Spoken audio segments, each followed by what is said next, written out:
So today's video is going to be a little different than my normal videos. I'm going to be talking to you guys about how I was able to graduate high school a year early. So for context, I was a junior when I graduated high school and I was 17 at that time. I am not used to filming content like this. I have just been like vlogging, and today's video is going to be more informational, and I was trying my best to find like all my transcripts from high school and as much as I could find to like help make this video a little more informational, but I'm gonna go off of what I could find best because I could not find every single thing. I will be reading to you guys my UC essays, so I hope that it will be of help to someone out there. And I am also going to talk about how it has tied into me being able to move out into my own place at 18 because I'd received a comment on one of my videos asking me to talk about it a little more, and it ties a lot into my school journey and my academic journey, so thought I would share it all with you guys. So I did not have a good time in high school. I was not a fan of high school. Personally, for me, it was just not it, and I am from California. For context, I am not from New York. I'm not from the East Coast. I'm from the Bay Area. So I wanted to graduate early actually back when I was a freshman in high school, but I had a completely different plan. I wanted to take a specific test. I don't even remember what the test was called. I wanted to take the specific test that would allow me to graduate my sophomore year of high school. So I literally just wanted to be done with it, but I did not follow through with those plans. Sophomore year, I went back into in-person school and then finished that year. I finished the first semester in person, but then I switched back online for the other half because I was just not liking in person. And then my junior year, I went back in person. Honestly, going into junior year, I just thought it was going to be any other year. I didn't take it as like, oh, like I'm planning on like graduating early or anything. But within like a month into school starting, I was like, okay, like I want to try to, let me see if I can graduate early. So I talked to my counselor and I talked to her and I asked her like how it would work and like my credits and everything. And it just so happened that honestly my credits worked out into play that I was able to graduate early, which was so lucky for me. I don't know how every single school district works or how credits work for everybody, but for my school district, the credits that a lot of people needed to earn to finish off, like aside from like the general like academic requirements like math, like history, sciences or whatever, you also need like your extra credits, like your arts credits or whatever, like those type of credits. Typically those are like the most, so you need like, I think it was like 60 credits of it, I believe. I don't have my old high school transcripts, I was not able to find it,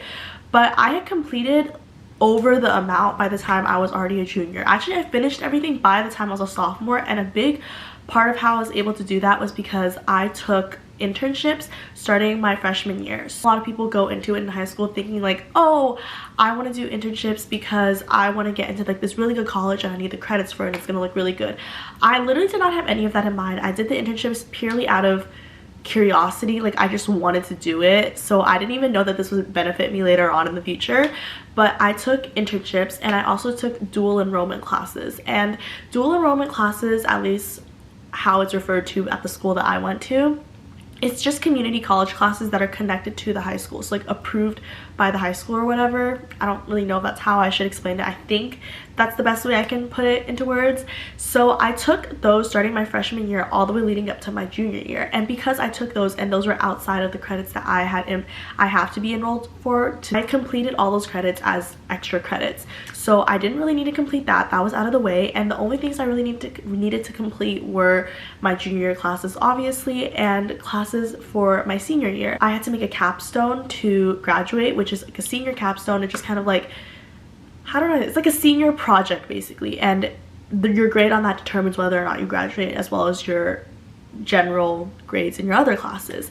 So I had to be fit into one of those classes there, and typically in high school you have 6 to 7 periods, but they were not able to fit me into any of the other classes for like my English class for senior year requirements. I believe like 2 other requirements I had to complete. I took actual community college classes, like not dual enrollment. I mean, dual enrollment was community college, like I had to sign into like the portal for community college, but because I wanted to take extra, like even more extra credits outside of the ones that I was already taking in outside of the ones I was already taking in school, like I had to get it approved by my counselor. So my counselor approved of those classes, and I took like a Chinese class to finish up my foreign language credits, and then I took an English class to complete my, my senior year English requirements. Throughout my whole high school journey, I also worked part-time jobs. I got my first job, like my first actual job, when I was a sophomore in high school. Like I worked at an ice cream job for almost a year, and then I switched to a boba job. And at a time in my sophomore year, I was working like 2 jobs at the same time, and then I left the ice cream place. I worked at the boba job, and then after that I left the boba job to focus on school because I was trying to graduate early, and it was just a lot of things going on. That's how much workload I was going through. And on top of that, I was working on my college applications, and I did not know how college applications worked. No one ever explained it to me. My whole life, all I ever heard was people saying, oh my god, applying for college applications, like I'm writing my essays or whatever, and I'm like, I don't know anything. Like I've never gone through that process before. No one ever talked to me about it, and frankly I did not really think about applying for colleges prior to this moment in my life.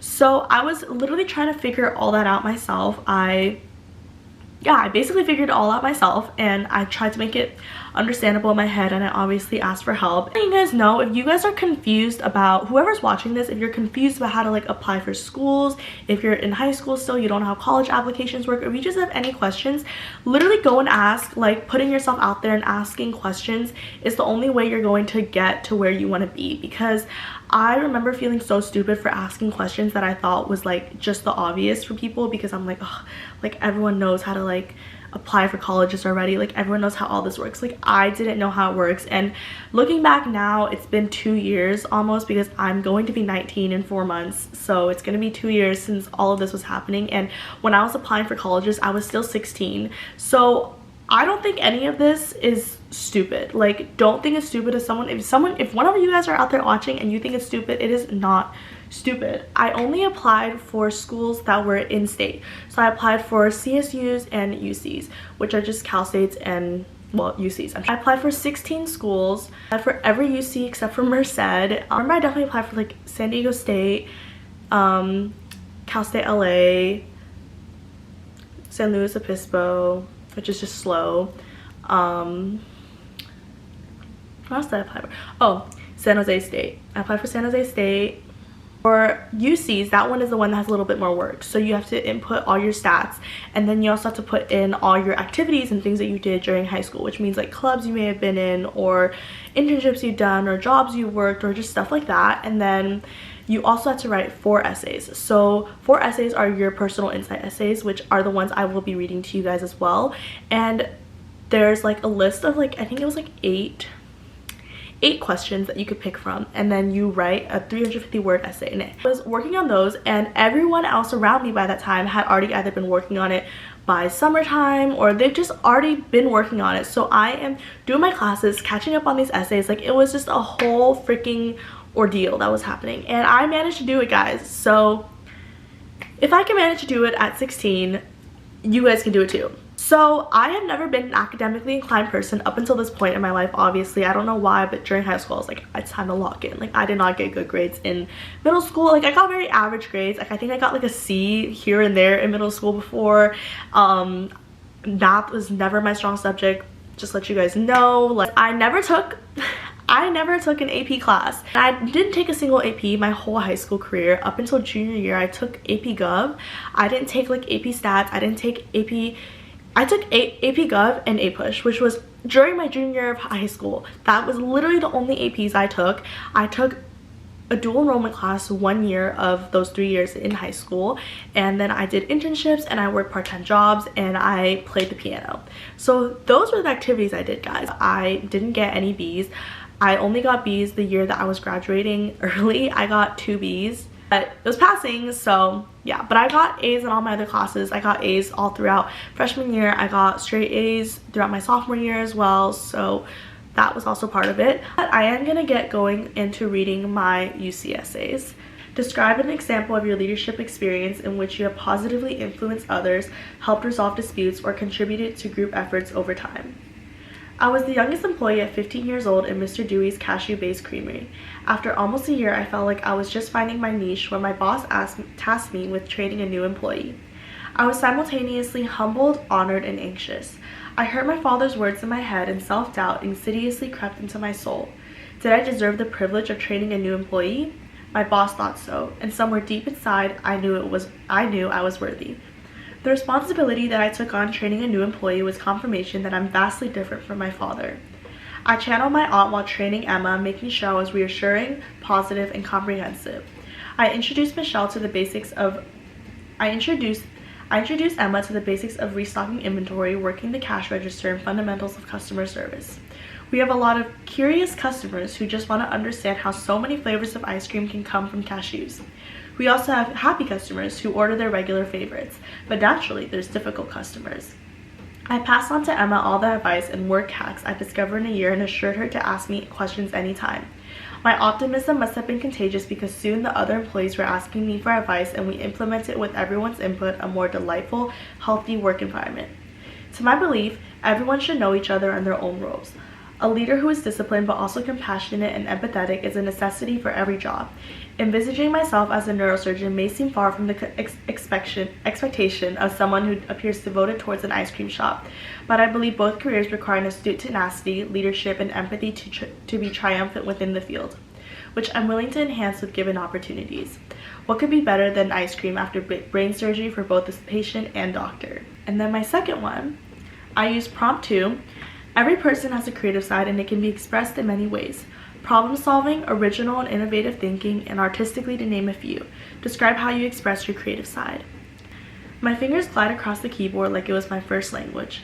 Regardless of the fact that I'd been playing for less than 3 years on the piano, I played with ease. At the age of 6, my parents signed me up for piano lessons. To their dismay, I quit within a few months from dozing off due to boredom in 30-minute lessons. However, when I turned 13, I wanted to give the piano my attention again, and this time I fell in love. The most positive memories of my father are of him playing Chinese music on the radio and encouraging me to sing with him. For all his faults, my father gave me a love and appreciation of music which I will be forever grateful for. Therefore, returning to piano classes when I was more mature, I found fresh beauty within the sound of each key. How could it carry a sound so delicate one second, yet so brutal the next, forming emotions without a single word spoken, conveying every describable human emotion, including the indescribable and unspoken ones. This time I made progress and found solace in my music. The piano and music are my self-care. I can express myself without limiting words. My piano teacher lifted me further into the world of music, entering me into recitals and certificate of merit tests. I became perpetually absorbed into a polar opposite universe, separated from the tumultuous and martial daily routines. Undeterred by the other fine arts that caught my eye, music has and still is the most exhilarating and diverse, albeit terrifyingly vulnerable craft to return to after a long day. By allowing myself to just let the music lead me, I expressed disparate interpretations of the world and emotions I've never had the ability to put into words or tell others.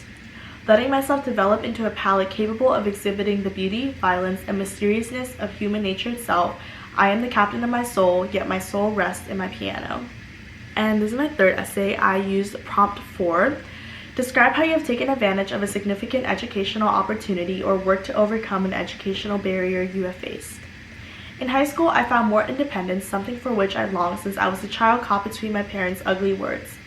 As my transcripts allowed me to double up on my junior year requirements, I became able to leave my broken home a year earlier. With this big decision, I've accepted an inordinate amount of responsibility this school year, requiring not just my commitment but incredible discipline. To accomplish this goal, I've undertaken extra college classes, internships, worked on college applications, and still played the piano. My mother verbally supported me, but she was still so busy keeping our family whole. While my father said positive things about me wanting to graduate early, however, it never came to fruition. I still had a nagging notion that I wasn't good enough. I simply proved myself wrong. My blood, sweat, and tears, along with my discipline and tenacity, inched me closer to early graduation and my dream of being a neurosurgeon. I've continued to leverage every resource I've discovered, including self-research, counselors, cousins, and friends. As my plan kept working and my career goals developed, despite my exhaustion, I adopted my mother's perseverance and applied myself in opportunities within the medical field. Subsequently, I earned an internship at a local hospital where I shadowed medical professionals and engaged with patients. I would not be applying to UC without the help of my advocates and inherited persistence. Neurosurgery is a lofty goal. I have no illusions. I know that life isn't fair and nothing is a guarantee. I will fail and succeed, fall and pick myself up. However, for the first time, I truly believe in myself. I am the captain of my soul. I chart my course, which will undoubtedly be filled with storms, but I will weather them as I continue to pursue my ambitions in life. My fourth essay, I use prompt 5. Describe the most significant challenge you have faced and the steps you have taken to overcome this challenge. How has this challenge affected your academic achievement? Seeing the determination in my eyes as I looked in the mirror, I had to make a better life than the ones my parents had lived. The path as to how to create my own identity and aspirations weren't clear. Nonetheless, hard work was my prerequisite, and I never shy away from a challenge. Raising a family of 5 alone in a straining marriage, my immigrant mother is the person I've looked up to the most. My father, an emotionally and financially absent partner, bore consequences. While I admire my mother, I don't want a life in marriage where I carry the entire financial and emotional burden.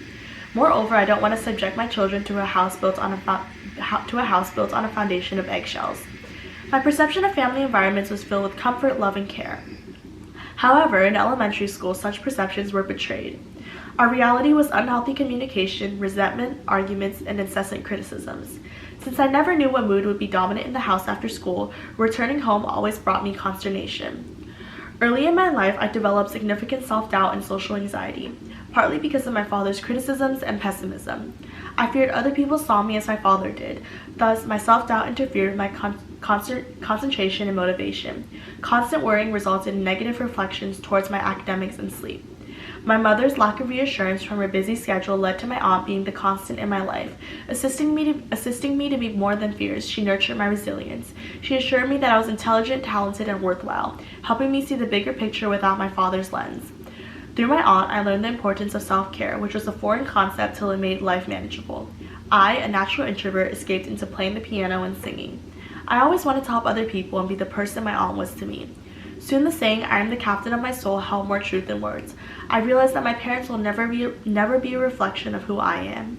I definitely have changed in writing since then, and I'm still very proud of those essays despite the fact that that was my junior year self writing those. But I think a big part of why I got into the schools that I got into was because of my essays.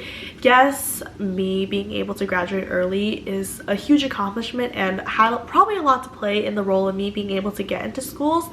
But I think when people write essays, it really just shows a lot about yourself. You can look the same on paper. Anyone can have the same things on paper, but that's the only way someone can see you and see what personality you have, what values you have, and how you have learned from situations. And I just think that my essays were a big part of it. Probably wondering where I am right now, and I got into a lot of the schools, so I'm gonna list off specifically the UCs because I don't remember which UCs that I don't remember which CSUs that I had applied for. So I applied for every single UC except for Merced, and I got into every single one of them except for Berkeley and LA. I had really wanted to get into Berkeley at the time, but I did not get into Berkeley. I really wanted to get into LA at the time, but I didn't get into LA, and that is completely okay. I was heartbroken over that in the moment, but it is what it is, and I honestly think everything happens for a reason, and I'm very glad that I did not get accepted into LA because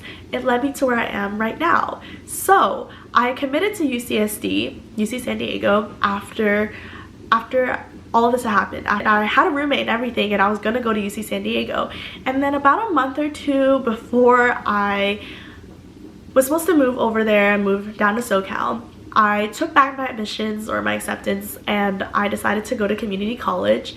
And it's a very big decision, and I think people are definitely the type to be like, oh, why would you turn down such like an amazing opportunity? Like, it's such like a big accomplishment. Like, it's obviously like a very good school. I just didn't really know what I wanted to do fully at the time. I mean, if you heard in my essays, I said I wanted to be a neurosurgeon, and that was true at the time. Like, I wanted to be a neurosurgeon.